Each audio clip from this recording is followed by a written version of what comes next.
আর আমার যদি আমার মাওলা মাফ করে দেন, আর দুনিয়ার সবাই যদি আমাকে গালি দেয়, আমার কোনো দুঃখ নাই, কবর হবে আমার জন্য জান্নাতের বাগান। এরে আল্লাহর গোলাম, ইব্রাহিম ইবনে আদহাম জঙ্গলে দৌড়ায় আসল মালিকের তালাশ করার জন্য। ক্ষমতা পাইছি, চেয়ার পাইলাম, টাকা পাইলাম, বাড়ি পাইলাম, গাড়ি পাইলাম, নারী পাইলাম, সন্তান পেয়েছি, কিন্তু এগুলো আমারে দিলেন কে? তারে তো পাইলাম না। তিনি কে?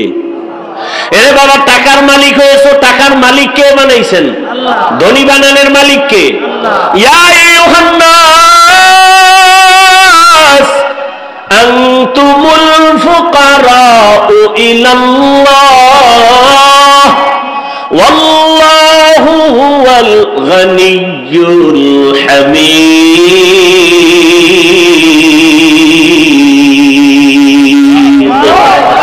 গরতাওয়াকুল মিকুনি হর সুবহ শাম মিরসানাদ রিজকে তু আজলা মাকাম জুজবা হকচি জে মখাজ ইনসো জা ফজলে উআ মস্তে দর জুমলা জাহা। এরে নবীর আশিক, নবী যদি কইয়া ফেলায় তুই আমার আশিক, আর জান্নাত পাইতে কোনো টিকিট লাগবে? কিন্তু তুমি কপালে লেখছো আমি নবীর আশিক, কিয়ামতের ময়দান আমার নবী যদি কয় তুই আমার আসল আশিক না, আর উপায় নাই, জাহান্নাম ছাড়া কোনো পথ থাকবে না। এরে আল্লাহর গোলাম, ইব্রাহিম ইবনে আদহাম রাষ্ট্রীয় সব কিছু বাদ দিয়া, রাজকীয় পোশাক ফালাইয়া আসল মালিকের তালাশে বের হয়ে গেলেন। সাগরের পারে দৌড়ায় আর আমার আল্লাহরে তালাশ করে। ইয়া এলাহি মুঝসে মুঝকো দূর কর, তাকে দেখো মুঝ মে তুঝকো এক নজর। ইয়া এলাহি তু মেরা মাবুদ হ্যায়, ইয়া এলাহি তু মেরা মাশুক হ্যায়। আল্লাহর তালাশে সাগরের পারে পারে দৌড়ায় জঙ্গলে। একদিন ইব্রাহিম ইবনে আদহামের হুকুমে যারা চলতো বড় বড় অফিসার, একদিন বিকালবেলা হাওয়া খাইতে সাগরের পারে চলে গেল। গিয়ে দেখে আগের সেই বাদশাহ ইব্রাহিম সাগরের পারে সেরা জামা পইরা বসা। ডাক দিয়া কয়, রে বাদশাহ ইব্রাহিম ইবনে আদহাম, তুমি বাদশাহী চাইরা কি পাইছো? এর থেকে বড় কিছু পাইছি। বলে কেমনে? দেখবি নি? কয় তোরা দেখবি নি? হ্যাঁ। হাতের মধ্যে একটা লোহার সুই ছিল, সাগরে ফালাই দিছে। সাগরে ফালাইয়া কিছুক্ষণ পরে কয়, দেখ আমার ক্ষমতা। এতদিন আমার কথা শুনতো বলখের মানুষ, আর এখন তাকা দেখ আমার ক্ষমতা কত বড়। সমুদ্রের দিকে আঙ্গুলের ইশারা করে কয়, সমুদ্রের মাছ আমার সুইটা আমার হাতে নিয়ে দিয়া দে তাড়াতাড়ি। বলা মাত্র হাজার হাজার মাছ স্বর্ণের একটা সুই মুখে নিয়ে সব হাজির। ইব্রাহিম কয়, আমার তো স্বর্ণের সুই ছিল না, আমার ছিল লোহার সুই। আমার লোহারটা দে, স্বর্ণেরটা তো আমার না, সব নিয়ে চলে যা। এইবার লোহার সুইটা নিয়ে পরে একটা মাছ আইসা হাজির। দেখে অবিকল সেই সুইটা হাতের মধ্যে নিয়ে কয়, এ দুনিয়াদারেরা তাকায় দেখ, তোর কথা বলখের মানুষ শুনে, আর এখন আমার ক্ষমতা এত পাওয়ার, নদীর মাছ আমার কথা শুনে। বান্দা যখন আল্লাহর গোলাম হয়ে যাবে, গোটা দুনিয়া তার গোলাম হয়ে যাবে। গোটা দুনিয়া তার কথা শুনবে, মাটি তার কথা শুনবে। ওমরে ফারুক রাদিয়াল্লাহু তাআলা আনহু নবীকে জবাই করতে যায়, সেই ওমর এই পরিমাণ দামি হয়ে গেল, 27 বছরের যুবক তরবারি নিয়ে যায় নবীরে জবাই করবে। রহমতের নবীর চেহারা দেখা কলিজা ঠান্ডা হয়ে গেল। এখন আমার আল্লাহর কাছে ওমর এত দামি হয়ে গেল। আল্লাহ ওমরের কথার সাথে একমত হয়ে কোরআনের মধ্যে আয়াত পর্যন্ত নাজিল করেছেন। এই জন্য বান্দা, রিজিক যার থেকে পাইতেছো তাকে চিনো। এই যে জিব্বা নামের মেশিন নাড়ায় নাড়ায় কত কথা বলতেছি, মাইকে কথা বলি, বিদ্যুতের বাতি জ্বলে, চার্জ যায়, বিল দেওয়া লাগে। গাড়ি চলে, ব্যাটারির মধ্যে চার্জ লাগে, ব্যাটারি ড্যামেজ হয়ে যায়, কিনতে হয়। আবার তেল ঢুকাও, গ্যাস ঢুকাও। কিন্তু জিহ্বা নামের যেই মেশিনটা নাড়াইয়া এই পর্যন্ত কত হাজার কোটি কোটি কথা সাপ্লাই হলো, কোনদিন তো এই মেশিন, কোন মেশিনে কথা বলতেছে, মেশিন কে বানাইলো, মেশিনের তৈল পেট্রোল কে দেয়, জিহ্বা কোনদিন ব্যথাও করে না। ওরে আল্লাহর বান্দারা, আমার আল্লাহ কেমন দয়ার মালিক। ও বান্দা, তুমি এত সুন্দর চেহারার বড়াই করো, একবার ওকে চিন্তা করেছো এই চেহারা বানানেওয়ালা কত সুন্দর? তোমার চেহারা অত সুন্দর, বানানেওয়ালা আরো কত সুন্দর। চিন্তা করেছো এই চেহারা বানানেওয়ালা কে? সূর্যের দিকে তাকায় দেখো কত সুন্দর, কিন্তু যিনি বানাইছেন তিনি আরো কত সুন্দর। তাকে একবার চিনো। কণ্ঠ এত সুন্দর, কে বানাইছেন? বানানেওয়ালা আল্লাহ আরো কত সুন্দর। এভাবে চিন্তা করতে করতে করতে করতে একবার বান্দার মধ্যে যখন আল্লাহর মোহাব্বত এসেই পড়বে, তখন তার কাছে দুনিয়া আর ভালো লাগবে না, নামাজ না পড়লে ভালো লাগবে না, রোজা না রাখলে ভালো লাগবে না। এরে আল্লাহর মোহাব্বত একবার যদি ঢুকিয়ে যায়, মাওলানা হওয়া লাগবে না, স্কুলে পড়িয়াও সে আল্লাহর গোলামিতে পরিণত হবে। ও যুবক বাবারা, বৃদ্ধ বাবাজি, পর্দার আড়ালের মা বোনেরা, একটু আগেই তো বলতেছিলাম আপনার আমার আল্লাহ এক, নবী এক, কোরআন এক, কাবা এক, ধর্ম এক, কালেমা এক, দুনিয়াতে আসছি তাও এক, বিদায় বেলা কাফন সংখ্যা এক, কালারও এক, কবরের সাইজও এক, প্রশ্ন তিনটা তাও এক। ও আল্লাহর বান্দারা, এরপরও কেন আপনাকে আমার বয়ান করা লাগে?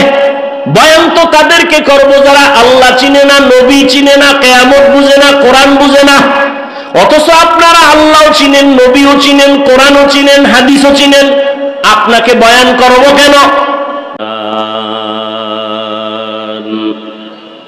وإنسانا على إنسان ونشهد أن لا إله إلا الله وحده لا شريك له لا ضد له ولا ند له ولا مثل له ونشهد أن سيدنا وسندنا وحبيبنا وحبيب ربنا وطبيب قلوبنا ومولانا محمدا عبده ورسوله اللهم صل على محمد النبي الأمي وعلى آله وسلم تسليما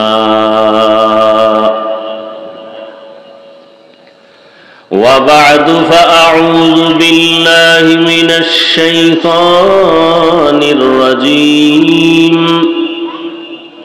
بسم الله الرحمن الرحيم إن صلاتي ونسكي ومحياي ومماتي لله رب العالمين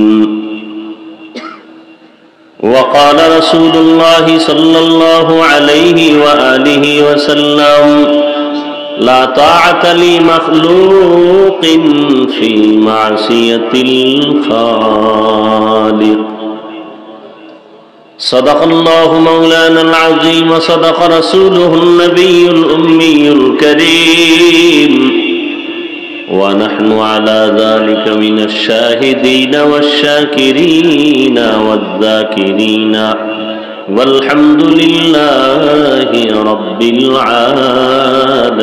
العالمين سبحانك لا علم لنا إلا ما علمتنا إنك أنت العليم الحكيم رب اشرح لي صدري ويسر لي أمري واحلل عقدة من لساني يفقهوا قولي ইকো বন্ধ করতে কই বুঝে না এরা ইকো বন্ধ করে हकीकत खुल जाएगी बवक्त इम्तिहान तेरे हकीकत खुल जाएगी बवक्त इम्तिहान तेरे कि सुस्ती में या मेहनत में गुजारी जिंदगी तूने कि सुस्ती में या मेहनत में गुजारी जिंदगी तूने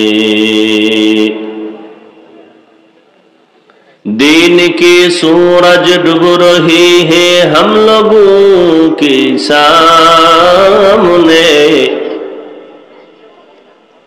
दीन की सूरज डूब रही है हम लोगों के सामने रोज़ महशर क्या जवाब है मुस्तफा की सामने रोज़ महशर क्या जवाब है मुस्तफा की सामने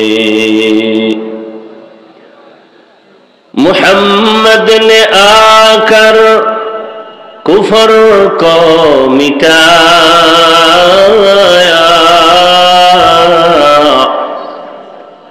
मुहम्मद ने आकर कुफर को मिटाया कुफर को मिटाकर सदाकत बताया कुफर को मिटा कर सदाकत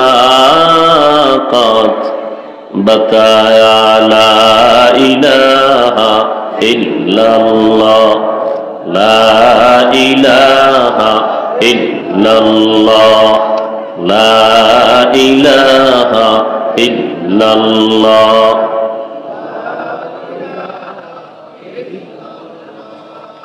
لا إله إلا الله لا إله إلا الله لا إله إلا الله محمد رسول الله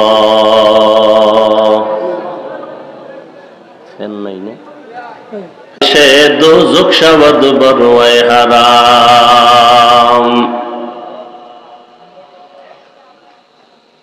আল্লাহ আমাদের সবাইকে বেশি বেশি দরুদ পড়ার মতো তৌফিক দান করেন আমরা করি না এজন্য ফলাফল পাই না আবার যাও করি যেভাবে করা উচিত ওই সিস্টেম অনুযায়ী করি না এজন্য ফলাফল পাই না তো যাই হোক আলোচনা অনেক ওলামায়ে কেরাম করেছেন আমি সংক্ষেপ দু চারটি কথা বলার নিয়তে কোরআনে হাকিমের এক আয়াতে কারিমা রাসূলের হাদিস থেকে এক হাদিসের অংশ তিলাওয়াত করেছে কোরআনের আয়াত ও হাদিসের আলোকে ইখলাস ও রুহানিয়তের সমন্বয় সহি নিয়তে সহি তরিকায় সহি কিছু কথা আমাকে বলার মতো আপনাদেরকে শুনবার মতো দয়াময় রব্বুল আলামিন তৌফিক দান করুন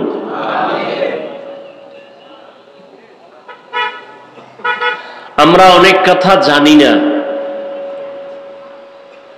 ওলামায়ে কেরাম আলোচনা অনেক ক্ষেত্রে করেন না হঠাৎ কেউ করলে মনে করি এটা ইসলামের বাইরের কথা এটা আলোচনা না করা উচিত আপনাদের সর্বাবস্থায় মনে রাখতে হবে মুমিন হিসেবে ইসলাম কমপ্লিট কোরআন কমপ্লিট ইহজীবনে মানুষের যত সমস্যা হতে পারে পরকাল জীবনে যত সমস্যা হতে পারে সব সমাধান অগ্রিম আল্লাহ রাব্বুল আলামিন কোরআনে দিয়েছেন ইনডাইরেক্ট হোক বা ডাইরেক্ট হোক। খুব খেয়াল করবেন, এখানে অনেক যুবক আল্লাহর বান্দা, শিক্ষিত মানুষ, একটু খেয়াল করবেন। মানুষের জীবনে যত সমস্যা হতে পারে কিয়ামত পর্যন্ত, শুধু না পরকাল জীবনেও যে সমস্যা, এর সমাধান কি কোরআনে আছে? সত্য কথাটা স্বীকার করিয়েন, মানেন আর না মানেন, সব সমস্যার সমাধান কি কোরআনে আছে? আংশিক না পরিপূর্ণ?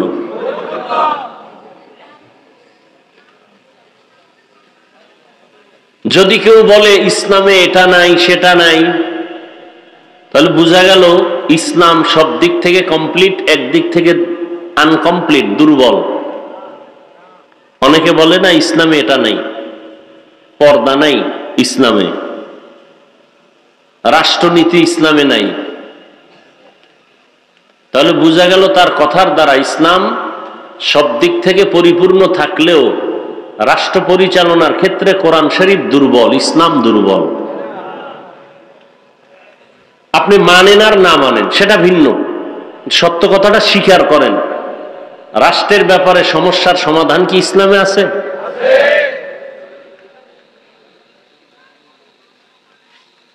একজনে নামাজ পড়ে না, তাকে গালি দেওয়া যাবে না, কিন্তু একজনের নামাজ পছন্দ করে না, তাকে বিন্দু ছাড় দেওয়া যাবে না। ব্যবধানটা বুঝছেন? একজনে নামাজ পড়ে না, আর একজন নামাজ পছন্দ, দুইজন সমান? যে নামাজ পড়ে না সে মুমিন, পড়বে। যে নামাজ পছন্দ করে না সে তাজা বেঈমান, বিয়া করে থাকলে বউ তালাক, অটোমেটিক, বলতে হবে না তালাক, এমনি তালাক হয়ে যাবে। একজনে দাড়ি রাখে না, তাকে গালি দেওয়া, কারণ সে মুমিন। আর একজন দাড়ি রাখাটা পছন্দ করে না, সে বেঈমান। ব্যবধান আছে না নেই? একজন পর্দা করে না, সে মুমিন, করবে। আর একজন পর্দার বিধানকে পছন্দ করে না, সে বেঈমান। তাকে নতুন করে কালেমা পড়ে ঈমান আনতে হবে। একজনের রসুলের রাজনীতি পছন্দ করে না, সে বেঈমান। আর একজন পছন্দ করে কিন্তু করে না বিভিন্ন সমস্যার কারণে, সে বেঈমান না। দেখেন তো কতটা কঠিন কথা। নামাজ পড়ে না মুমিন, পছন্দ করে না বেঈমান। ইসলামের রাজনীতি করে না মুমিন, পছন্দ করে না বেঈমান।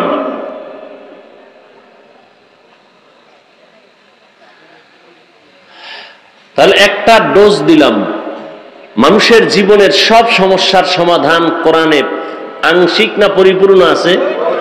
বাস এতটুকু অন্তরে রাখবেন, না হয় ঈমান চলে যাবে। দ্বিতীয় প্রশ্ন আপনাদের কাছে, কোরআন নাজিল করেছেন কে? বলেন। কার উপর? নবীজির উপর। কথা ঠিক? খুব খেয়াল করবেন, নবীজির উপরে যে আল্লাহ কোরআন অবতীর্ণ করেছেন, সমস্ত দুনিয়ার উলামায়ে কেরাম একমত। জিবরাইল আমিন কোরআন নিয়ে যখন আসতেন, আম্মা জান আয়েশা দেখছেন, খাদিজাতুল কুবরা রাদিয়াল্লাহু আনহা দেখেছেন যে নবী ঘামে অস্থির, অসুস্থ অবস্থা, ভাব, ঘাম টপ টপ করে পড়তো, আর মৌমাছির গুনগুন একটা আওয়াজ হতো, কিন্তু কি নিয়ে আসছে বুঝতাম না। এতটুকু ভাবতাম ওহী আসছে, ওহী।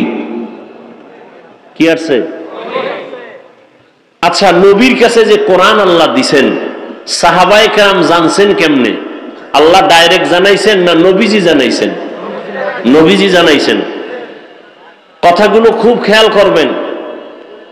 তাহলে নবীজি জবানে তেলাওয়াত করে শুনাইছেন, সাহাবায়ে কেরাম লেখছেন, গাছের পাতায় লেখছেন, চামড়ায় লেখছেন, হাড্ডিতে লেখছেন, টুকরো টুকরো অংশে লিখে রাখছেন। নবীজি জবানে বলছেন, জিব্রাইল থেকে শোনার পরে সাহাবায়ে কেরাম সবাই না, উল্লেখযোগ্য নাম আছে, কাতেবুল ওহী যাদের বলে, এরা লেখছেন। ক্লিয়ার? আচ্ছা, আমরা যে বলি হাদিস, বলি না? হাদিসটাও কার জবানের কথা? রাসূলের। তাহলে ভালো করে খেয়াল করবেন, কোরআন আল্লাহ দিছেন নবীর জবানে, বলছেন সাহাবায়ে কেরাম লেখছেন, ঠিক হাদিসও রাসূল বলছেন সাহাবায়ে কেরাম লেখছেন। কোন মূর্খ যদি বলে যে আমি কোরআন মানি হাদিস মানি না, কেন? হাদিস আমাদের পর্যন্ত আসতে ঝামেলা হতে পারে এই সন্দেহে। তাহলে কোরআন যিনি শুনাইলেন হাদিসে তো তিনিই শুনাইলেন, তা হাদিসে সন্দেহ হলে তো কোরআনেও সন্দেহ হওয়া উচিত। পৃথিবীতে এরা শুধু ইসলামের শুধু দুশ্মন না। আমি গতকাল জুমায় বলেছি উত্তরায় যে শুধু দুশ্মন না, ইসলামের নিকৃষ্টতম দুশ্মন।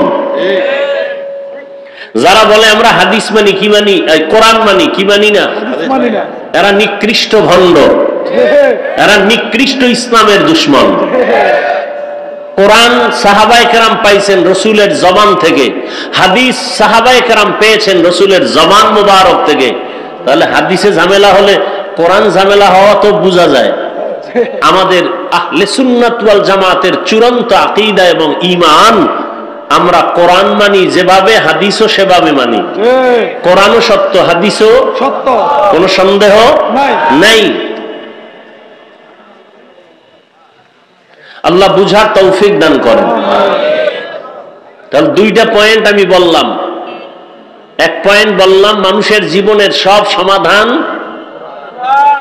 ঈমান ইসলামে কোরআনে আছে, তো আছে। অতএব যদি কেউ বলে ইসলামে রাজনীতি নাই, তাহলে তার ঈমান আছে? আল্লাহ আমাদের বুঝার তৌফিক দান করেন। ইসলামের রাজনীতি সবাই করবে না, বরং বহু বেঈমান বাপ মুসলমান আছে বিরোধিতা করে। সেই বিরোধিতার সংখ্যা কিন্তু কমে আসতেছে, সংখ্যা খুবই নিকটবর্তী সময় আসবে, দেখবেন গোটা জমিনে শুধু ইসলামেরই আলোচনা চলবে, ইসলামী রাজনীতির আলোচনা চলবে, এ জমিন চলবে ইসলামী রাজনীতিতে। খুব বেশি সময় বাকি নেই, খুব দ্রুত সময়। আমাদের কপাল একটু খারাপ, আমাকে হুজুরকে কথা বলতেছি, কারণ এই সিচুয়েশনে উলামায়ে কেরাম যদি এক হয়ে যায়, তাহলে এখনই সম্ভব ইসলাম দিয়ে রাষ্ট্র চলবে, এখনই সম্ভব।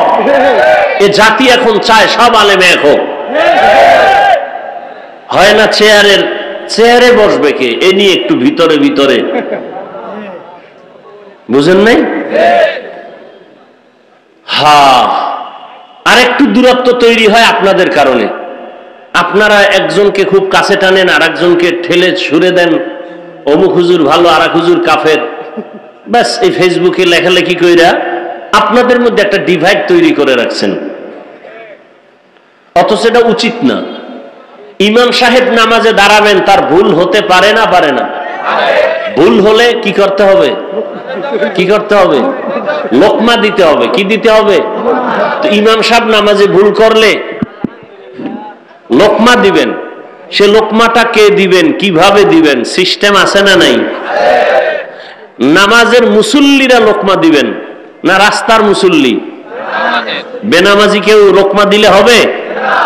যে নামাজে নাই সে যদি লোকমা দেয়, এটা লোকমা দেওয়া না, এটা বেয়াদবি করা। অতএব উলামায়ে কেরামের কোন ত্রুটি যদি থেকেও থাকে, সে বিষয়ে সতর্ক করবেন উপরস্থ দেশের শীর্ষস্থানীয় উলামায়ে কেরাম। যারা আলেম না, তারা আলেমের ভুল ধরা, এটা লোকমা না, বেয়াদবি। এটা কি? বেয়াদবি। আল্লাহ আমাদেরকে আদবওয়ালা জিন্দেগি দান করেন। লিকুল্লি শাইইন জিনাতুন ফিল ওয়ারা ওয়া জিনাতুল মারই তামামুল আদাবি। আজ খোদা খা হি মে তৌফিক আদব বেআদব মাহরুম গাশত আজ ফজলে রব। জেনারেটর নাই?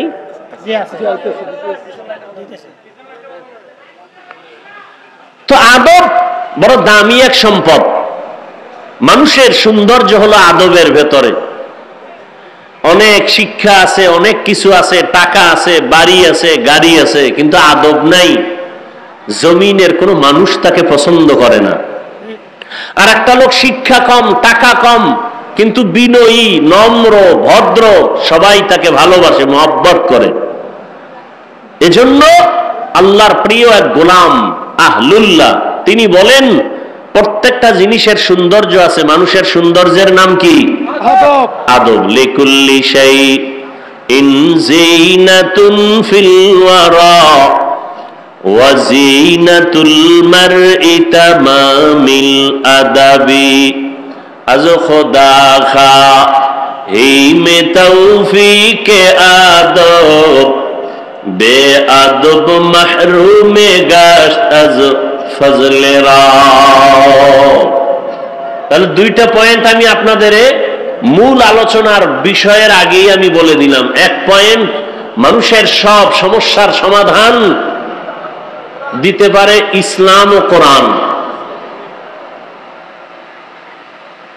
আর একটা পয়েন্ট বললাম যে আমরা কোরআনও পরিপূর্ণ মানি, হাদিসও পরিপূর্ণ মানি। কোরআন যেমন সত্য, হাদিসও কি সত্য। কারণ যিনি অবতীর্ণ করেছেন তিনি আল্লাহ, যার মধ্যে কোনো মিথ্যা নাই। যার কাছে অবতীর্ণ করেছেন তিনি রহমাতুল লিল আলামিন। তিনি কেমন? জীবনে কোনো মিথ্যা কথা বলেন নাই। অতএব তার জবানের বাণী কোরআন সত্য, তার জবানের বাণী হাদিসও কি সত্য। হ্যাঁ, হাদিসের বেলায় মানের দিক থেকে একটু উপরে নিচে আছে, জয়ীফ আছে, সহিহ আছে, সেটা ভিন্ন কথা। আসেন আমি যে আয়াত তেলাওয়াত করেছি তরজমাটা বলে নেই। ইন্না সালাতি ওয়া নুসুকি ওয়া মাহইয়ায়া ওয়া মামাতি লিল্লাহি রাব্বিল আলামিন। আল্লাহ বলেন,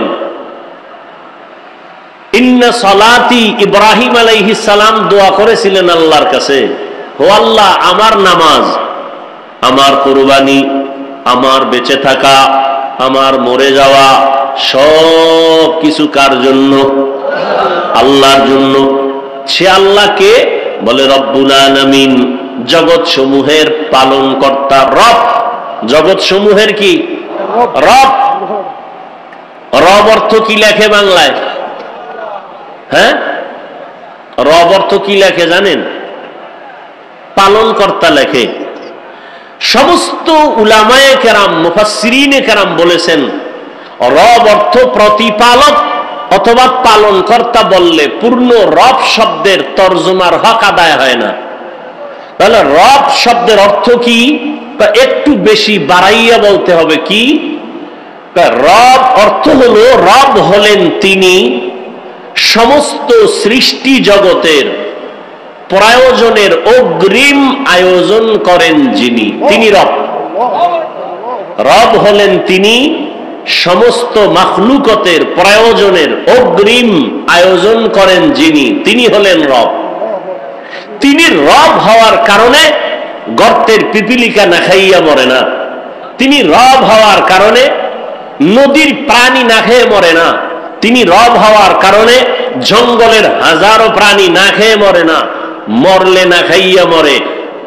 আশরাফুল মখলুক আমরা মানুষ, আমরা মানুষ না খেয়ে মরি, কষ্ট পাই।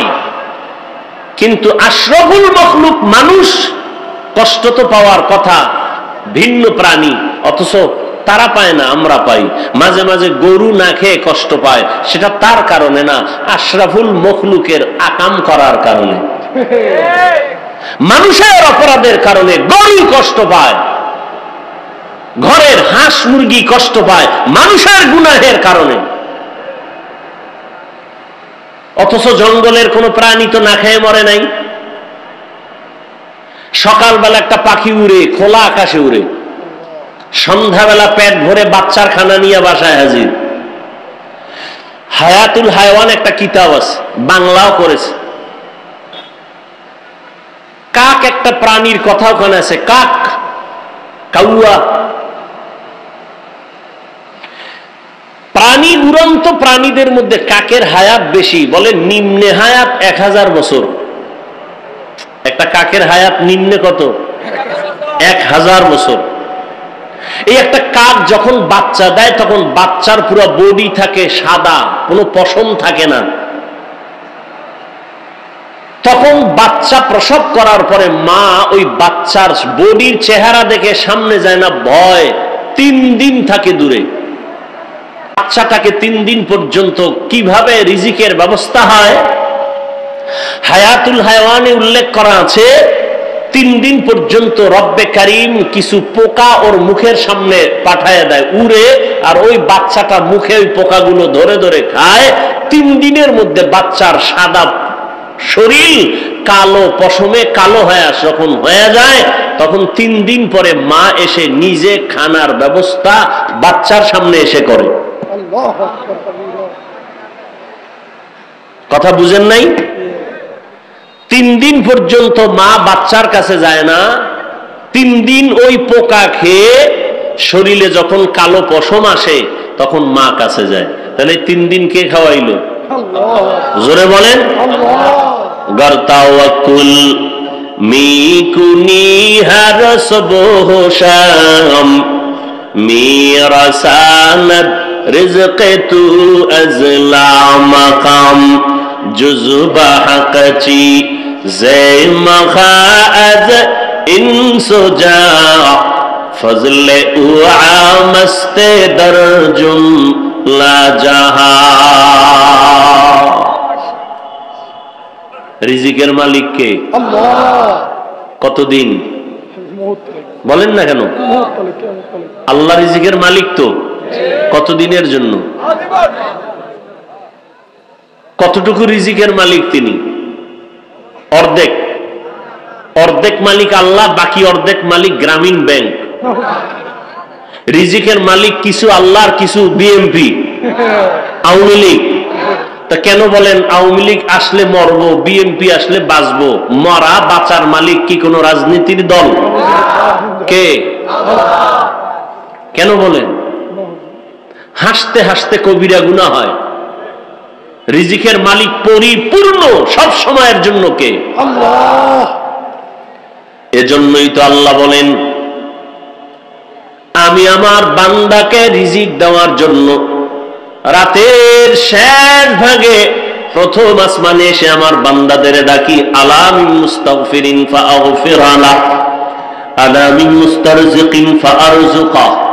ডাইরেক্ট, এই কার রিজিক লাগবে আমার কাছে চাও, আমি দেওয়ার জন্য আসছি। কে আসছেন? কখন আসছেন? কখন আসেন? কোথায়? বান্দাকে কি দিতে আসেন? রিজিক। আসরে আসেন, মাগরিবে, এশা, ফজর, যোহর। কখন? কখন? আপনাদের রিজিক লাগে না? তা ঘুমান কেন? ভোটের আগের রাতে চেয়ারম্যান ভোট চাওয়ার জন্য টাকার বস্তা নিয়ে দরজায় হাজির। আপনি ঘুমান নাই, প্রার্থী আসবে টাকা নিয়ে আমাকে হাদিয়া দেওয়ার জন্য, আপনি দরজার পাশে অপেক্ষায় আছেন, টাকাগুলো নিয়ে আপনার সংসার পরিচালনা করবেন, রাতে ঘুমান না। এই টাকা আপনার জন্য হারাম। ওই টাকা আপনার ঘরে ঢোকা মাত্র রহমতের ফেরেশতা বের হয়ে যায়।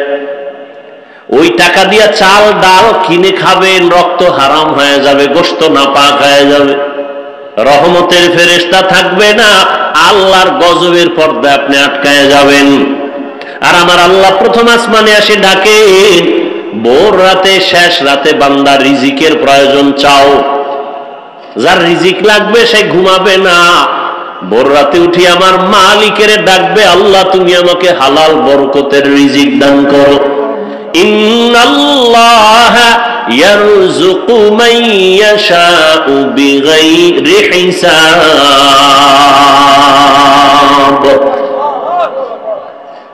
আল্লাহ রিজিক দিবেন কোনো মাপ নাই, হিসাব ছাড়া। বাদশাহ হারুন রশিদের নাম শুনছেন আপনারা? শুনে থাকলে বলুন তার স্ত্রীর নাম কি? কি খবর নেই। দুনিয়ার সব কিছু জানেন, মুসলমানের কপাল খারাপ। ওই যে বললাম না, খানায় কষ্ট পাবে পিপিলিকা, গরু, নদীর মাছ, অথচ ওরা পায় না। আমরা পাই কেন? আমরা তো আশরাফুল মখলুক। আমরা পাই কেন? আমরা আল্লাহর দেওয়া বাতাস নেই কিন্তু শুকর আদায় করি না, বরং গাদ্দারি করি। আল্লাহর দেয়া সূর্যের আলো নেই কিন্তু আল্লাহর শুকর আদায় করি না, তাকে চিনার চেষ্টাও করি না। আল্লাহর দেয়া পানি পান করে কলিজা ঠান্ডা করি কিন্তু সে আল্লাহকে চিনি না।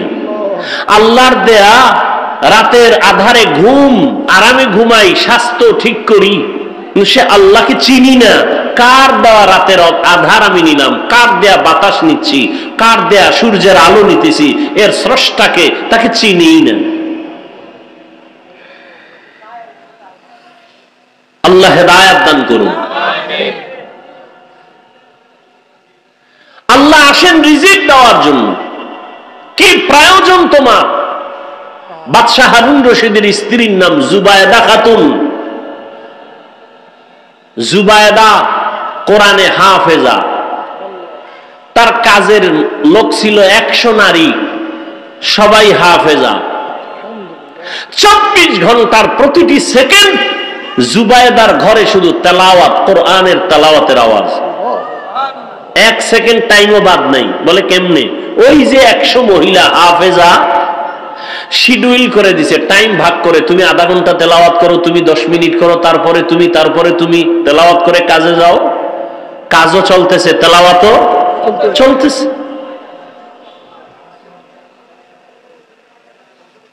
বাদশাহ হারুন রশিদ তিনি শুধু রাষ্ট্রনায়ক, একজন রাজনীতিবিদ, রাষ্ট্রের পরিচালক না, তিনি জগৎ বিখ্যাত একজন আল্লাহর ওয়ালি।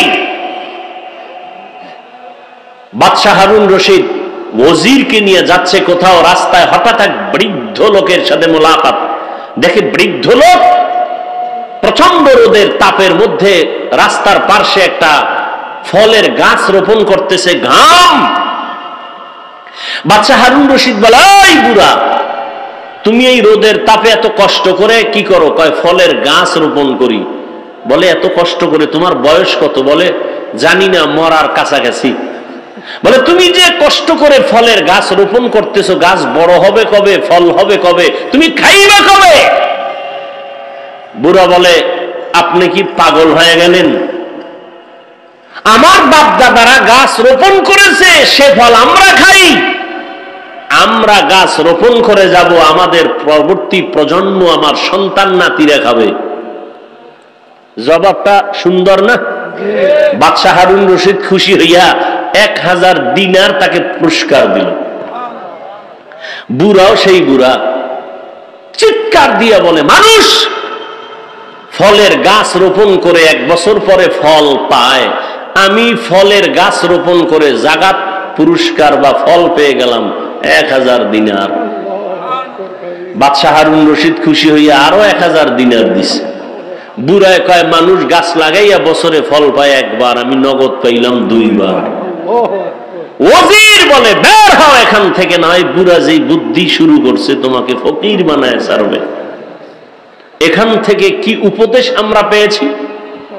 এখান থেকে উপদেশ পাই, আসল মালিকের সাথে সম্পর্ক তৈরি হয়ে গেলে তখন আর হাদিয়ার লিমিট থাকে না। আল্লাহ বলেন, আমার সাথে সম্পর্ক যদি করো তাহলে এই পরিমাণ বেহিসাব রিজিক দিব, তোর 14 পুরুষ খেয়ে শেষ করতে পারবে না। হালাল রিজিকে বরকত। পুরান কথা, একটা কুকুর বাচ্চা দেয় 5টা 7টা, একটা গরু বাচ্চা দেয় 1টা। কয়টা? কতটা কুকুর জবাই হয় সোনার বাংলায়, মানুষ খায়? গরু হাজার হাজার হাজার হাজার কোটি গরু জবাই হয়, কুকুর জবাই। বরং কুকুর অনেক শ্রম দিয়ে লালন পালন করে বড় বানায়। সেই কুকুর বাচ্চা দিল 5টা, গরু দিল 1টা, জবাই হলো হাজারো কোটি গরু, কুকুর জবাই হলো না। হিসাবটা বুঝে থাকলে বলুন, আমার দেশে কুকুর বেশি না গরু বেশি? হিসাব মিলান তো বইবে। কারণ কি? খুব বুদ্ধি লয় তো চলেন, একটু ক্যালকুলেটর লন না, কম্পিউটারে বসেন না, হিসাবটা মিলান তো। আপনি যদি এই কথার জবাব দেন, আপনার থেকে জবাবটা শুনতে আমি লজ্জা পাই। কেন? আপনি যদি এই জবাবটা দিলে থাকে তো আপনি হারাম যদি বরকত মনে না করেন, হারাম রাস্তায় দৌড়ান কেন? হারাম খেয়ে কে বড় লোক হয়েছে, লাভবান হয়েছে? যেই গাছ দ্রুত বড় হয় সে গাছ দ্রুত পড়ে যায়, ভেঙে যায়। যে গাছটা আস্তে আস্তে বড় হয় এটা টিকে বেশি। যে সমস্ত বেঈমান, মুনাফিক, জালেম, দুশমনেরা হারাম খায় রাতারাতি কলা গাছ হয়, এটি রাতারাতি দেশ ছাইরা পালায়, ঘর ছেড়ে পালায়। যারা ঠিক কও তোমগো গাড়িও রেডি করো, ভোটের আগে টাকা খাবা না, হারাম খাবা না, লোন উঠাবা না, তোমগো গাড়ি রেডি করো, তোমাকেও পালিয়ে যেতে হবে, না হয় জুতোর মালা গলায় করতে হবে। কত ধানে কত চাল, টেন্ডারবাজি, চাঁদাবাজি আর ধান্দাবাজির সময় এ জাতি আর গ্রহণ করবে না। সোজা হয়ে যাও, গাড়ি রেডি রাখো। জনগণের দা জোর কইরা চুরি ঠেকাইয়া দোকানে আঘাত করে, জবাই করে, চুরি করে, ডাকাতি করে খাও, তোর বাপে কিছু দেয় নাই ফকিন্নি? জনগণের তা জোর করে খাওয়ার অধিকার তোকে কে দিয়েছে? গরিবের হক মেরে যারা খায় ওরা জালেম। জালেমের বিচার হবে জমিনে মরার আগে, রাসূলের হাদিস। জালেমের বিচার মরার পরে না আগে? যারা জুলুম করো রেডি থাকো, বিচার মরার আগেই হবে, রাসূলের সহিহ হাদিস। আল্লাহ জুলুম থেকে আমাদের দেশ ও জাতিকে হেফাজত করেন। নিজে কামাই করার মুরাদ নাই, কামাই রুজি যারা করে এদের দিকে চোখ দিয়ে তাকায়, এরা কত বড় চরিত্রহীন, এদের চরিত্র কত খারাপ, এদের রক্ত কত নষ্ট। নিজে কামাই করতে পারে না, অন্যের পরিশ্রমের কামাই করা টাকা মেরে দেয়, গরিবের বেতন ঠিক মতো দেয় না, কর্মচারীর বেতন ঠিক মতো দেয় না, আর বলে আমরা গরিব। আল্লাহ,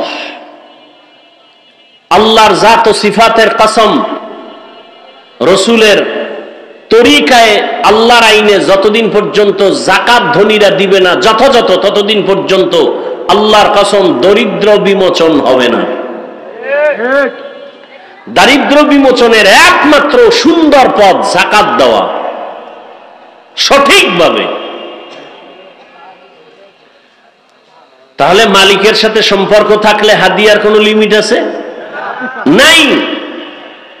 প্রমাণ করলো বুড়ায় অনেক কিছু পেয়ে গেল, শুধু মালিকের সাথে সম্পর্ক ভালো হয়ে গেছে, মালিকের মন খুশি করছে, এবার সীমাহীন হাদিয়া পেয়ে গেছে।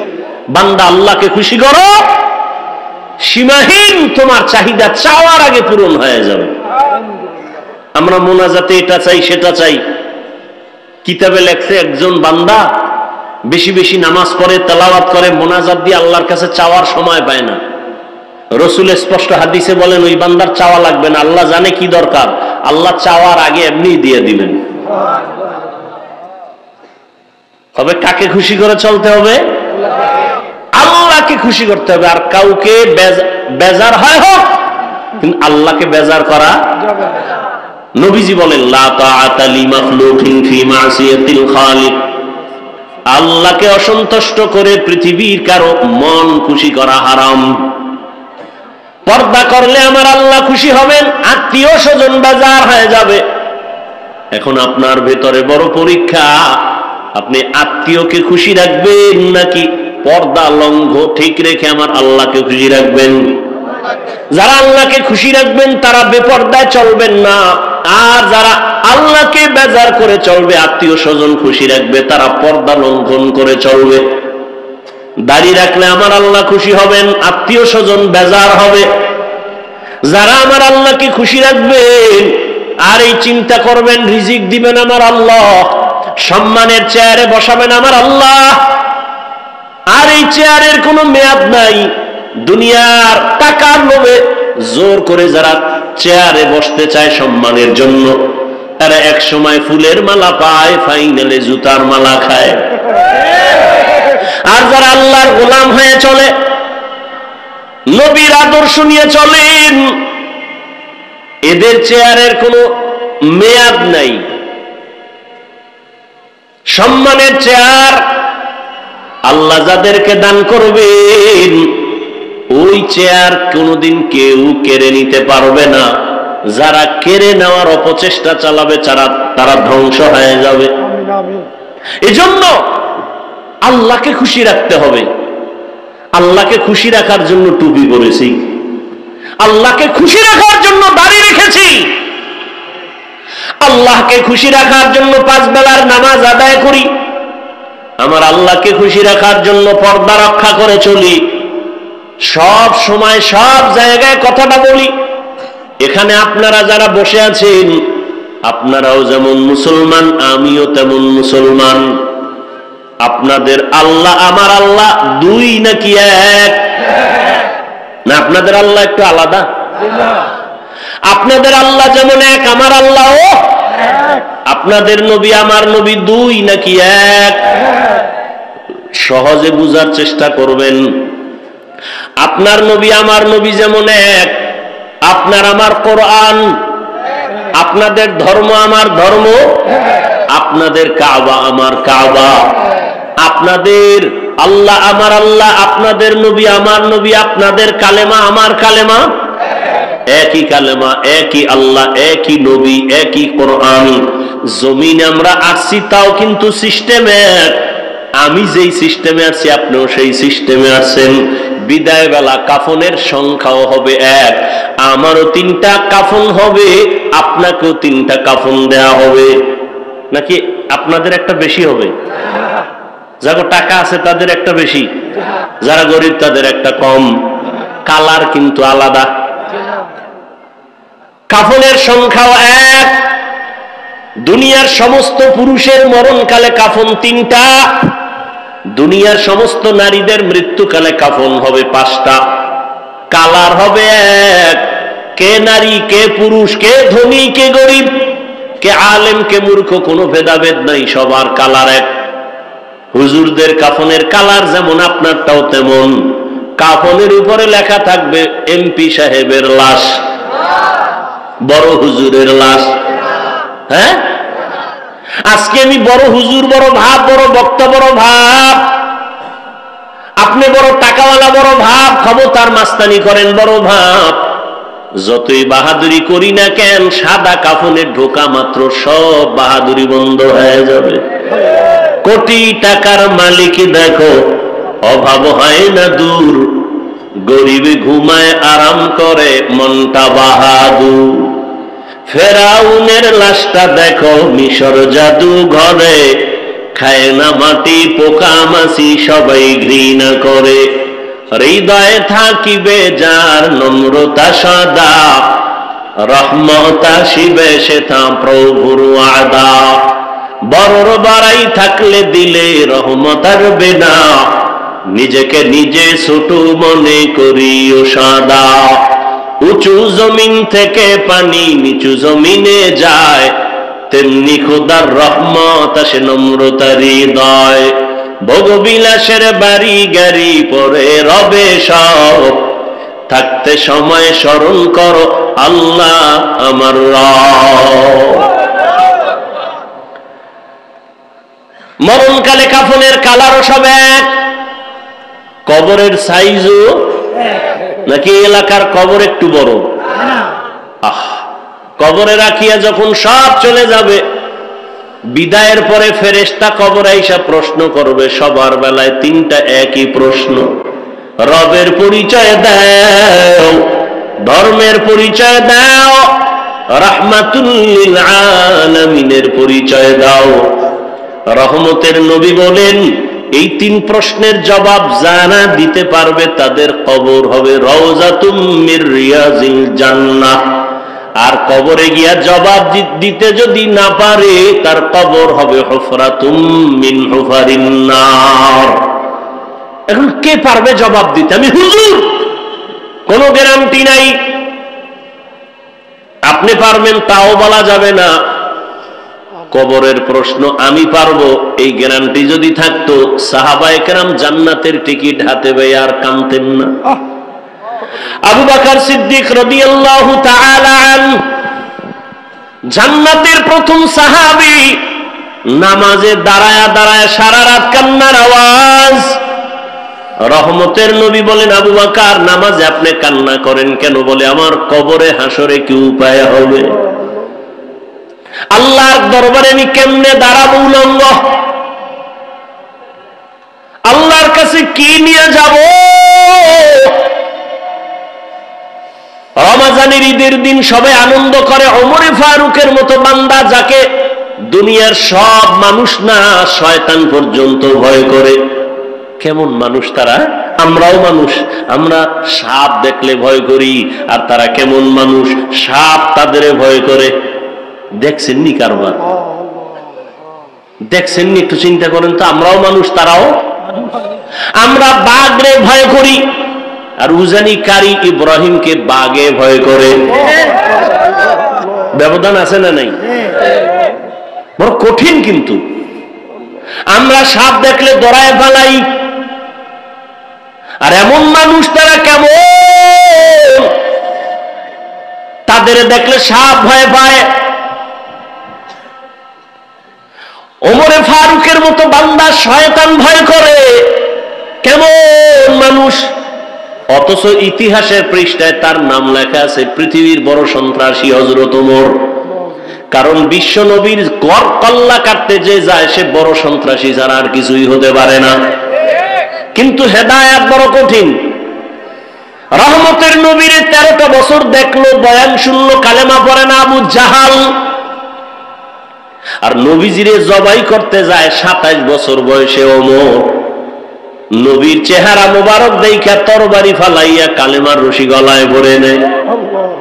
আমার নবী এমন একটা নজর লাগাইছেন, ওমরের পাওয়ার এত বেড়ে গেছে, এখন ওমর যেই পথে চলে ওই পথে শয়তান চলে না, পালায় যায়। কেমন বান্দা যে শয়তান ভয় পায়! ওমর চলতেছে, হঠাৎ ওই রাস্তায় একটা যুবক একটা মদের বোতল হাতে নিয়ে হাঁটে। হঠাৎ করে ওমরের দেখা ভয় কাঁপা শুরু হয়ে গেল। কারণ ওমর যদি দেখে মদের বোতল হাতে, কথার আগে তরবারি রেডি, কল্লা ফেলে দিবে। কোনো অনুমতি নেই, জাগাত মেরে ফেলবে। মুনাফিক আর মুসলমান দুইজন লাগছে ঝগড়া। সমাধানের জন্য গেছে রহমতের নবীর দরবারে। রহমতের নবী সমাধান দিছেন, মুনাফিক মানতে পারে না, ইহুদি মেনে নিয়েছে। এবার মুনাফিক, মুসলমান নামদারি মুনাফিকটা কয় মানি না। তো কেমনে মানবি? ওমরের কাছে ল। ওমরের কাছে আসছে খলিফাতুল মুসলিমিন, ভবিষ্যৎ ওমরের কাছে কয় বিচারের জন্য আসছে। ইহুদি কয়, রসুল, আপনাদের রসুল সমাধান দিছে, আমি মেনেছি। এই মুনাফিক মুসলমান মানে না, আপনারটা মানবে। আমারটা মানবি, রসুলেরটা মানবি না? কয় না। কয় তাহলে কল্লাটা রেডি কর। আর কোনো কথা নাই, এক আঘাত দিয়ে শেষ। আর বলে দিল, রসুলের পরে ফয়সালা যারা মানে না, ওমরের ফয়সালা চায়। মুহাম্মদের ফয়সালার পরে ওমরের ফয়সালা কল্লা ফেলে দাও। এজন্য তিনি ওমরে ফারুক। কিন্তু আশ্চর্য, এই সোনার বাংলায় সেই ওমরকে ভণ্ড বলার মতো টুপিওয়ালা আছে। কত বড় নিকৃষ্ট ভণ্ড! সাহাবায়ে কেরামদের বিরুদ্ধে যারা বলে আর লেখে, এদের মতো নিকৃষ্ট বেয়াদব এ জমিনে আর কেউ হতে পারে না। সাহাবায়ে কেরামের বিরুদ্ধে যারা লেখবে আর বলবে, এরা পৃথিবীর নিকৃষ্ট বেয়াদব। এরা ইসলামের দুশমন, এরা রাসূলের দুশমন, এরা কোরআনের দুশমন, এরা চূড়ান্ত আল্লাহর দুশমন। এরা নিকৃষ্ট বেয়াদব যারা সাহাবায়ে কেরামের বিরুদ্ধে কথা বলে। ওমরে ফারুকের মতো ব্যক্তিকে ভণ্ড বলার মতো টুপিওয়ালা এই বাংলাদেশে আছে। আল্লাহ হেদায়েত দান করুন। আমিন। এখন আপনি বলবেন, হাফিজ ভাই, হিংসা কিসের? হিংসা ভণ্ডদের বিরুদ্ধে কথা বলা এটা সুন্নত, কিসের হিংসা?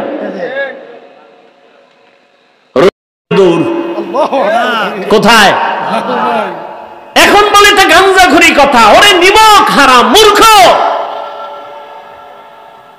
একটা চাষির কথা যদি গরু শুনে, একজন তাকওয়াওয়ালার কথা বাঘ শুনবে না কেন? বাঘ তো মানুষের গোলাম, সাপ তো মানুষের গোলাম।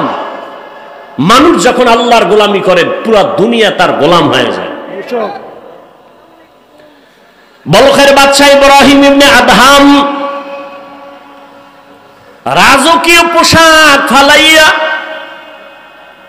অনেক ইতিহাস আপনারা জানেন, আসল মালিকের তালাশে বা রওয়ানা হয়ে গেল, জঙ্গলবাসী হয়ে গেল। আর রাষ্ট্র চালানো ভালো লাগে না, কারণ আমার আসল মালিকের যদি আমি না পাই, আমার এই চেয়ার দিয়ে কোনো লাভ নাই, সম্মান দিয়ে কোনো লাভ নাই। চরমনায়ের সৈয়দ ইসহাক রহমাতুল্লাহ আলাইহি বলতেন, আরে আমাকে সবাই পীর সাহেব বলে, মাওলানা বলে, মুফতি বলে, বড় বক্তা বলে, আমার বয়ান অনেক সুন্দর, অনেক ভালো, কিন্তু আমি মরিয়া গেলে আমার মাওলা যদি আমাকে ক্ষমা না করেন, আমারে মানুষ ফুলের মালা দিলেও কোনো লাভ হবে না। আর আমারে যদি আমার মাওলা মাফ করে দেন, আর দুনিয়ার সবাই যদি আমাকে গালি দেয়, আমার কোনো দুঃখ নাই, কবর হবে আমার জন্য জান্নাতের বাগান। এরে আল্লাহর গোলাম ইব্রাহিম ইবনে আদহাম জঙ্গলে দৌড়ায় আসল মালিকের তালাশ করার জন্য। ক্ষমতা পাইছি, চেয়ার পাইলাম, টাকা পাইলাম, বাড়ি পাইলাম, গাড়ি পাইলাম, নারী পাইলাম, সন্তান পেয়েছি, কিন্তু এগুলো আমারে দিলেন কে? তারে তো পাইলাম না। তিনি কে? এরে বাবা, টাকার মালিক হয়েছো, টাকার মালিক কে বানাইছেন? ধনী বানানোর মালিক কে? ইয়া আইয়ুহান নাস আনতুমুল ফুকারাউ ইলাল্লাহ ওয়াল্লাহু হুয়াল গনিয়্যুল হামিদ।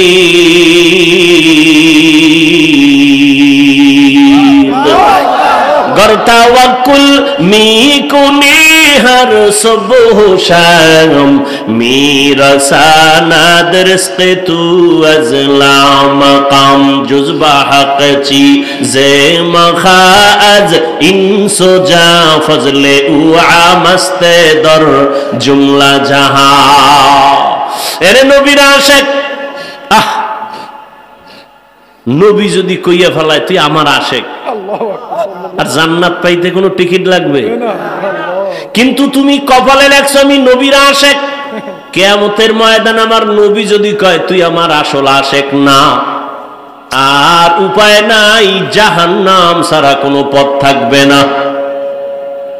এরে আল্লাহর গোলাম ইব্রাহিম ইবনে আদহাম রাষ্ট্রীয় সব কিছু বাদ দিয়া, রাজকীয় পোশাক ফালাইয়া আসল মালিকের তালাশে বের হয়ে গেলেন। সাগরের পারে দৌড়ায় আর আমার আল্লাহরে তালাশ করে। ইয়া এলাহি মুঝসে মুঝকো দূর কর, তাকে দেখো মুঝ মে তুঝকো এক নজর। ইয়া এলাহি তু মেরা মাবুদ হ্যায়, ইয়া এলাহি তু মেরা মাশুক হ্যায়। আল্লাহর তালাশে সাগরের পারে পারে দৌড়ায় জঙ্গলে। একদিন ইব্রাহিম ইবনে আদহামের হুকুমে যারা চলতো, বড় বড় অফিসার, একদিন বিকালবেলা হাওয়া খাইতে সাগরের পারে চলে গেল। গিয়ে দেখে আগের সেই বাদশাহ ইব্রাহিম সাগরের পারে সেরা জামা পইরা বসা। ডাক দিয়া কয়, রে বাদশাহ ইব্রাহিম ইবনে আদহাম, তুমি বাদশাহী চাইরা কি পাইছো? এর থেকে বড় কিছু পাইছি। বলে কেমনে? দেখবি নি? কয় তোরা দেখবি নি? কয় হ্যাঁ। হাতের মধ্যে একটা লোহার সুই ছিল, সাগরে ফালাই দিছে। সাগরে ফালাইয়া কিছুক্ষণ পরে কয়, দেখ আমার ক্ষমতা। এতদিন আমার কথা শুনতো বলখের মানুষ, আর এখন তাকা দেখ আমার ক্ষমতা কত বড়। সমুদ্রের দিকে আঙ্গুলের ইশারা করে কয়, সমুদ্রের মাছ আমার সুইটা আমার হাতে নিয়ে দিয়ে দে তাড়াতাড়ি। বলা মাত্র হাজার হাজার মাছ স্বর্ণের একটা সুই মুখে নিয়ে সব হাজির। ইব্রাহিম কয়, আমার তো স্বর্ণের সুই ছিল না, আমার ছিল লোহার সুই। আমার লোহারটা দে, স্বর্ণেরটা তো আমার না, সব নিয়ে চলে যা। এইবার লোহার সুইটা নিয়ে পরে একটা মাছ আইসা হাজির, দেখে অবিকল সেই সুইটা হাতের মধ্যে নিয়ে কয়, এ দুনিয়াদারেরা তাকায় দেখ, তোর কথা বলখের মানুষ শুনে, আর এখন আমার ক্ষমতা এত পাওয়ার, নদীর মাছ আমার কথা শুনে। বান্দা যখন আল্লাহর গোলাম হয়ে যাবে, গোটা দুনিয়া তার গোলাম হয়ে যাবে, গোটা দুনিয়া তার কথা শুনবে, মাটি তার কথা শুনবে। ওমরে ফারুক রাদিয়াল্লাহু তাআলা আনহু নবীকে জবাই করতে যায়, সেই ওমর এই পরিমাণ দামি হয়ে গেল, 27 বছরের যুবক তরবারি নিয়ে যায় নবীরে জবাই করবে। রহমতের নবীর চেহারা দেখা কলিজা ঠান্ডা হয়ে গেল। এখন আমার আল্লাহর কাছে ওমর এত দামি হয়ে গেল, আল্লাহ ওমরের কথার সাথে একমত হয়ে কোরআনের মধ্যে আয়াত পর্যন্ত নাজিল করেছেন। এই জন্য বান্দা, রিজিক যার থেকে পাইতেছো তাকে চিনো।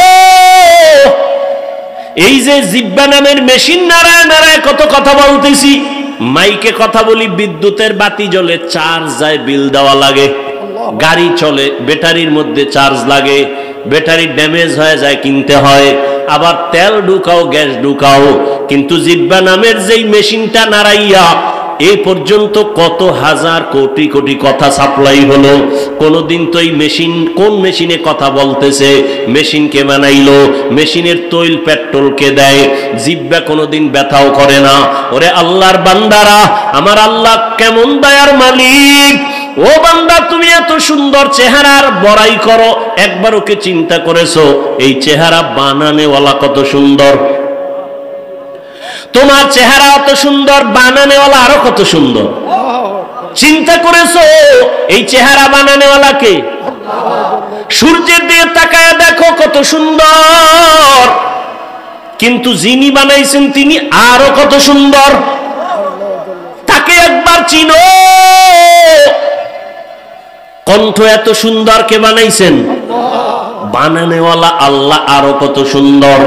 এভাবে চিন্তা করতে করতে করতে করতে একবার বান্দার মধ্যে যখন আল্লাহর মোহাব্বত এসেই পড়বে, তখন তার কাছে দুনিয়া আর ভালো লাগবে না, নামাজ না পড়লে ভালো লাগবে না, রোজা না রাখলে ভালো লাগবে না। এরে আল্লাহর মোহাব্বত একবার যদি ঢুকিয়া যায়, মাওলানা হওয়া লাগবে না, স্কুলে পড়িয়াও সে আল্লাহর গোলামিতে পরিণত হবে। ও যুবক বাবারা, বৃদ্ধ বাবাজি, পর্দার আড়ালের মা বোনেরা, একটু আগেই তো বলতেছিলাম, আপনার আমার আল্লাহ এক, নবী এক, কোরআন এক, কাবা এক, ধর্ম এক, কালেমা এক, দুনিয়াতে আসছি তাও এক, বিদায়বেলা কাফন সংখ্যা এক, কালারও এক, কবরের সাইজও এক, প্রশ্ন 3টা তাও এক। ও আল্লাহর বান্দারা, এরপরও কেন আপনাকে আমার বয়ান করা লাগে? বয়ান তো তাদেরকে করব যারা আল্লাহ চিনে না, নবী চিনে না, কিয়ামত বুঝে না, কোরআন বুঝে না। অথচ আপনারা আল্লাহও চিনেন, নবীও চিনেন, কোরআনও চিনেন, হাদিসও চিনেন, আপনাকে বয়ান করব কেন?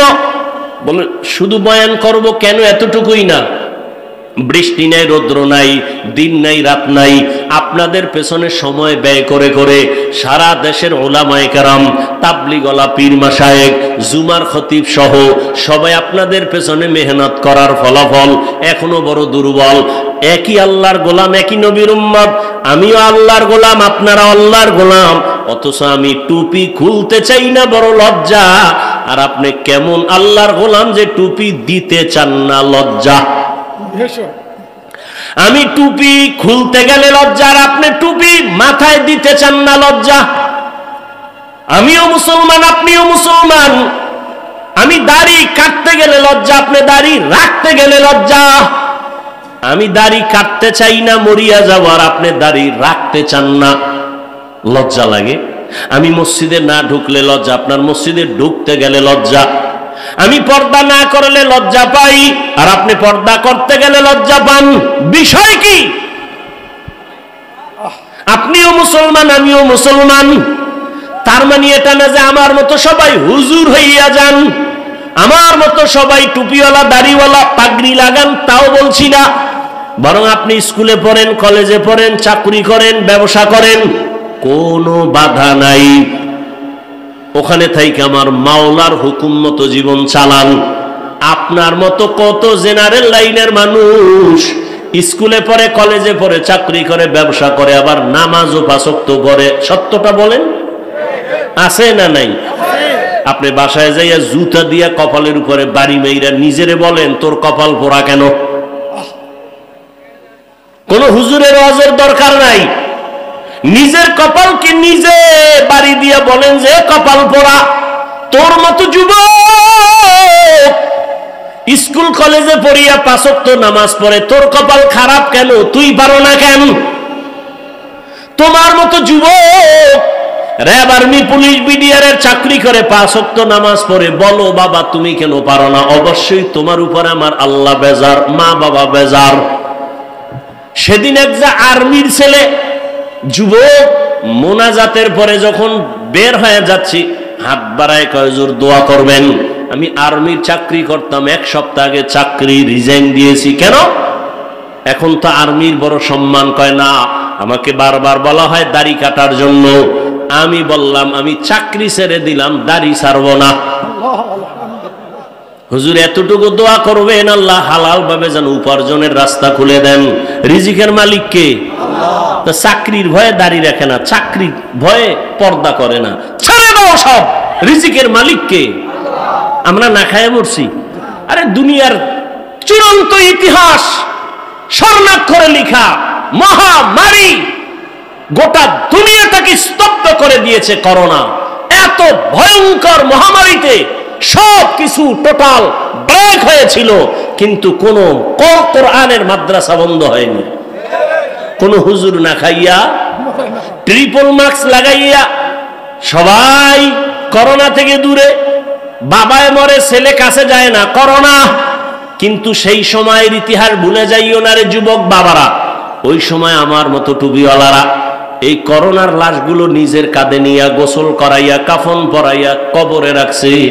একজন হুজুরেও করোনায় মরে নাই। মারা গেছে কেউ? দুনিয়ার সবাই ভেজালে আছে, কিন্তু কোরআন আর রসুলের আদর্শ যাদের কাছে আছে এদের কোনো টেনশনই নাই। কি? আমরা ইসলামের রাজনীতির বয়ান করি, তাবলীগের লাইনে চলি। আমরা ক্ষমতা পাওয়ার জন্য পাগল না, আমরা কারো উপরে জুলুম করার জন্য লালায়িত না। আমরা মরলেও লাভ, বাঁচলেও লাভ। মরলে শহীদ হয়ে যাব, বাঁচলে গাজীর মর্যাদা পাবো। আমাদের কোনো লাভ লস নাই। তোমরা নির্বাচনে যদি জিততে না পারো, গোষ্ঠী শুদ্ধ সব কিছু ধ্বংস। লজ্জায় মাথা উঠাইতে পারো না, জুতার মালা গলায় লাগবে লাগবে ভাব।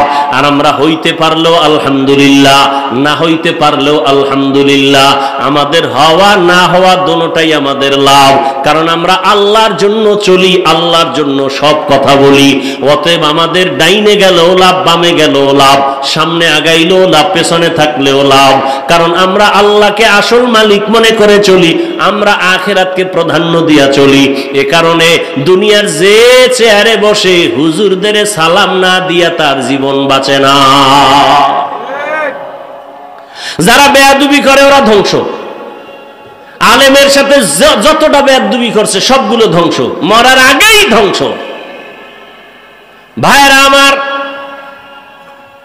যারা বেয়াদবি করছে এখনো যারা করবে সব ধ্বংস, মরার আগেই ধ্বংস। মরবে না কিন্তু বিছনায় পঙ্গু হয়ে থাকবে, ওর জীবন শেষ। ভাইরা আমার, তাহলে তোমার মতো যুবক র্যাব, আর্মি, পুলিশ, বিডিআর এর চাকরি করিয়া যদি নামাজ পড়ে, তোমার পায়ে হাত রেখে জবাব চাই, বলো তুমি পারো না কেন?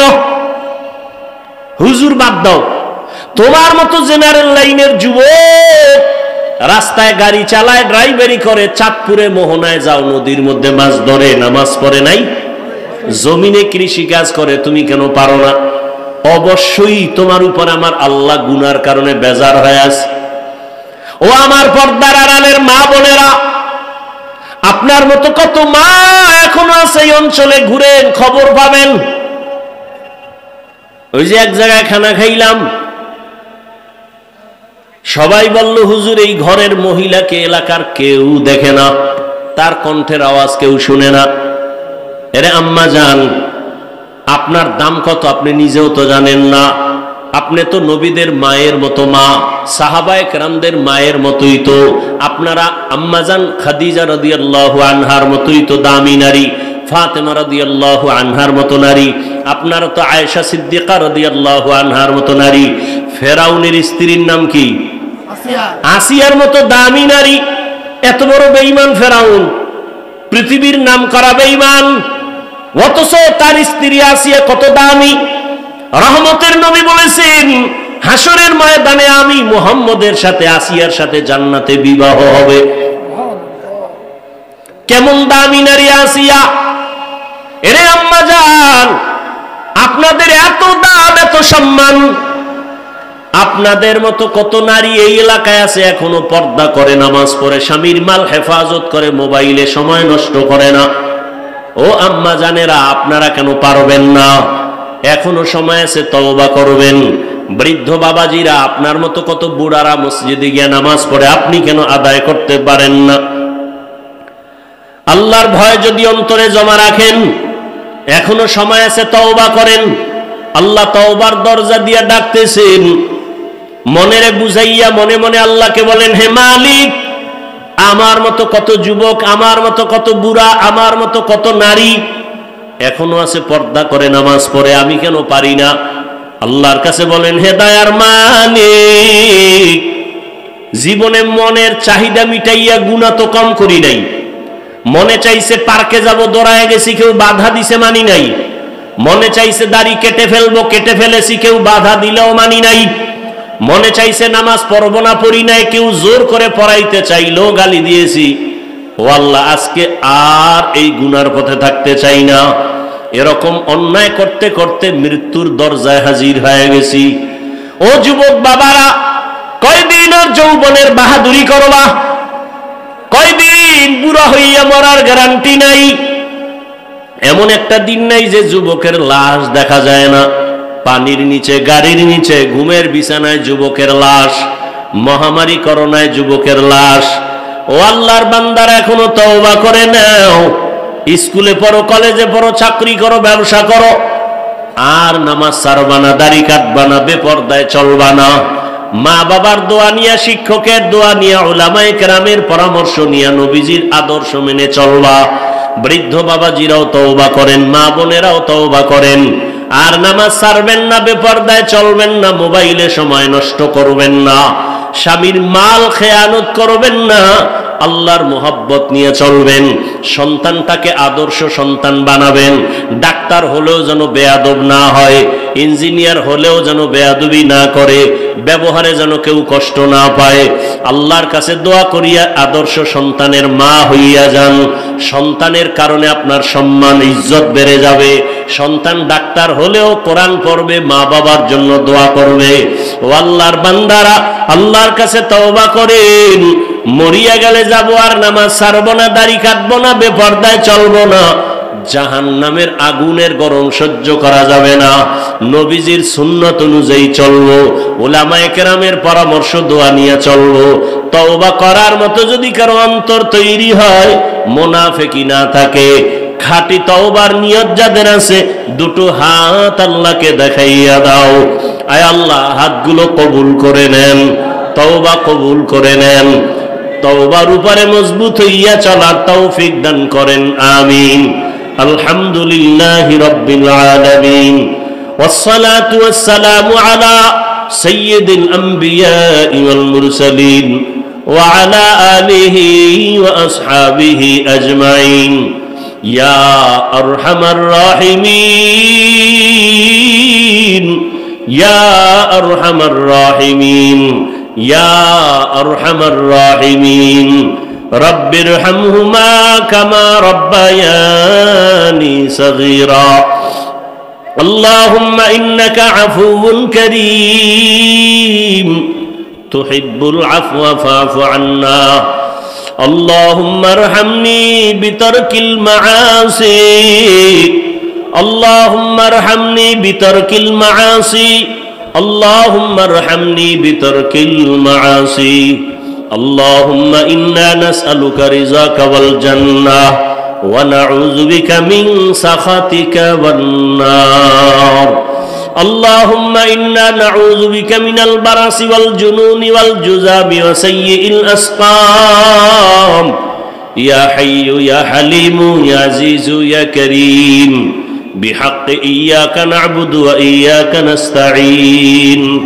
আয় আল্লাহ, আমরা গুনার বোঝা নিয়ে আপনার দরওয়াজায় হাজির। আয় আল্লাহ, পবিত্র জীবন নিয়ে দুনিয়াতে আসছি, শয়তানের ধোকায় পড়ে সে পবিত্র জীবনকে নাপাক করে ফেলেছি। গুনার কারণে আমার হাত নাপাক, আমার চোখ নাপাক, আমার জিহ্বা নাপাক, অন্তর নাপাক। আয় আল্লাহ, আজকে তওবার নিয়ত করেছি আর গুনাহ করব না। গুনাহগার হইয়া কবরে যেতে চাই না, হাসরে দাঁড়াতে চাই না। আয় আল্লাহ, দুনিয়ার কষ্ট সহ্য করতে পারি না, গুনাহ নিয়ে গেলে কবরের কষ্ট কেমনে সহ্য করব? আয় আল্লাহ, আমাদের আপনি মাফ করে দেন, আমাদের তওবা কবুল করে নেন। আয় আল্লাহ, আমাদের তওবার উপরে মজবুত হয়ে চলার তৌফিক দান করেন। আয় আল্লাহ, মাহফিল কবুল করে নেন, আয়োজনকারী সহযোগিতাকারীদের কবুল করে নেন। এলাকার ঘরে ঘরে শান্তি দান করেন। মা বোনদের আবেদা পর্দাওয়ালা বানায় দেন, সন্তানগুলো নেককার বানায় দেন। আয় আল্লাহ, কুদরতের দ্বারা ওখানে পৌঁছার ব্যবস্থা করে দেন। বছরে একবার হাজিরা দেওয়ার মতো ব্যবস্থা করে দেন, স্থায়ী বাসিন্দা বানায় দেন। আল্লাহ, রিজিক বরকতি রিজিকের ব্যবস্থা করে দেন। আল্লাহুম্মা রযুকনি ফাইন্নাকা খায়রুর রাযিকিন ইয়া রাজ্জাক ইয়া রাজ্জাক ইয়া রাজ্জাক। আল্লাহুম্মা কফিনি বিহালালিকা আন হারামিক ওয়া আগনিনি বিফাদলিকা আম্মান সিওয়াক। আয় আল্লাহ, প্রত্যেকের কামাই রুজি ব্যবসা চাকরিতে বরকত বাড়ায় দেন, হারাম থেকে হেফাজত করেন, ঋণ আদায়ের ব্যবস্থা করে দেন। আয় আল্লাহ, বরকতি রিজিক দান করেন। ঋণ দাতাদের অন্তর দুর্বল, নরম মুহাব্বতে দুর্বল বানায় দেন। আয় আল্লাহ, ঋণ আদায়ের কুদরতি ব্যবস্থা করে দেন। আয় আল্লাহ, ঋণ আদায়ের কুদরতি ব্যবস্থা করে দেন। আয় আল্লাহ, আপনার খাজানায় তো কোনোটার অভাব নাই। আয় আল্লাহ, যার অর্থ আপনি পছন্দ করেন তাকে কুদরতের দ্বারা আমাদের কাছে পৌঁছাইয়া দেন। আয় আল্লাহ, দিলের নেক আশা পূরণ করে দেন। আয় আল্লাহ, নবীর সুন্নতওয়ালা জীবন দান করেন, ইজ্জতের জিন্দেগি দান করেন, সারা দুনিয়ায় খেদমতের জন্য দাইমি ভাবে কবুল করে নেন। উলামা তোলাবা উম্মতের অন্তরে ইজ্জত মুহাব্বত রহব বাড়ায় দেন, মুখালেফের মুওয়াফিক বানায় দেন। জাহেরি বাতিনি দুশ্মনের মোকাবেলায় বিজয় দান করেন, বাতিলের মোকাবেলায় বিজয় দান করেন।